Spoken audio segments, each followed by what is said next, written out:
Hello guys, তো চলো পাখিকে কিছু দুব্বো দিই। আর দেখো আমি ছাদে তো একটা থার্মোকলের পেটির মধ্যে কিছু দুব্বো চাষ করে রেখেছি, তো এখান থেকেই তুলে তুলে দিই। তো চলো কিছুটা তুলে নিয়ে আর পাখিকে দেবো। তো দেখো বন্ধুরা, এখানে থানকুনি পাতাও আছে, তুলসী পাতাও আছে। তো তোমরা এরকম ছাদে টবে বসিয়ে রাখবে, তো পাখিকে দিতে পারবে, বাইরে বেরাতে লাগবে না। তো আমি তুলে নিই কিছুটা এখান থেকে, নিয়ে আর পাখিকে খেতে দেবো।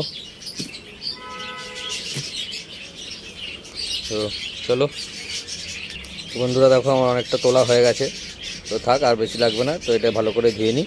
তো চলো পাখি ঘরে ঢুকে আর দিয়ে দিই। তো নিচেই দিয়ে দিলাম বন্ধুরা। তো বন্ধুরা, ভিডিওটা ভালো লাগলে প্লিজ একটা লাইক কমেন্ট শেয়ার অবশ্যই করে দিও, আর আমার চ্যানেলটা সাবস্ক্রাইব করে দিও।